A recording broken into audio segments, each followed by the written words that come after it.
Water stress in the Colorado River Basin has attracted unprecedented attention from policymakers as well as from the media and the general public due to historically low levels of water in the Colorado River Basin and the lakes that it feeds, as well as increasing demand from all states in the basin and from all sectors. Water stress in the Colorado River Basin is really a story about agriculture, both as a consumer of water and also as a source of solutions. Around the world, agriculture is responsible for about 70% of freshwater withdrawals, and in the Colorado River Basin, it's estimated that agriculture uses up to 79% of freshwater. 7 states in the western U.S. rely on the Colorado River for their water. We divide these into the upper basin states and the lower basin states. In the upper basin, it's Wyoming, Utah, Colorado, and New Mexico. In the lower basin, it's California, Arizona, and Nevada. They use Colorado River water for a host of purposes: home use, commercial use, industrial use, thermoelectricity. All of these things combined use about 21% of water from the Colorado River, whereas agriculture alone uses 79% of water from the river. Allocations of water to these upper basin and lower basin states are based on a compact that was agreed in 1922 that assumed that flow of water in the river would be 17.5 million acre feet per year. That's the amount of water that would flood 1 acre of land with 1 foot of water. And over the past century, it was closer to 15 million acre feet. So far this century, the flow has been much lower at 12 million acre feet, whereas in the past 3 years, due to the effects of drought, it was only 10 million acre feet. So the compact was based on an assumption that the flow of water would be a certain amount. In reality, it's almost half of that we've seen in the past 3 years. Most of the leafy greens and winter vegetables that we consume, 90%, are grown in the Colorado River Basin.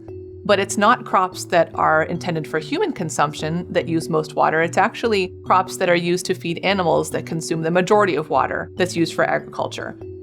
Animal feed consumes about 55% of all water in the Colorado River Basin, and in fact, one crop alone, alfalfa, consumes 37% of all water in the Colorado River Basin. Agriculture, which is the main consumer of water in the Colorado River Basin, contributes $60 billion toward the economy of these states.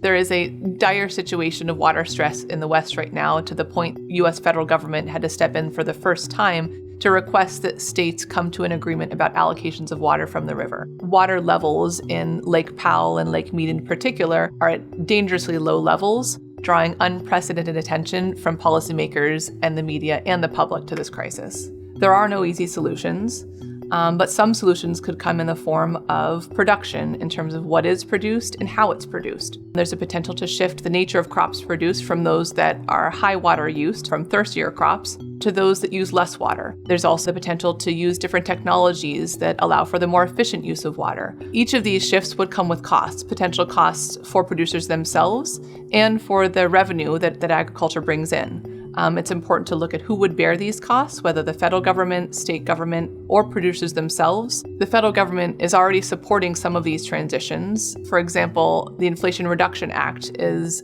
allocating at least $1.2 billion to help the 7 states in the Colorado River Basin reduce their water use. And in December of 2022, the Department of the Interior announced $84 million for drought resiliency projects, including for agricultural producers in the Colorado River Basin. Solutions could also come on the consumption side.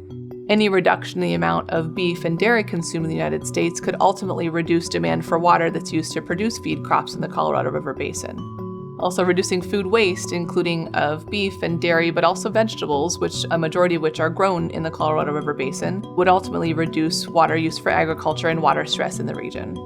This is a complex challenge involving a river that's the lifeblood of 7 states in the western United States. We're excited to explore potential policy solutions under the CSIS Project on Water Security under the CSIS Global Food and Water Security Program. To learn more, visit csis.org.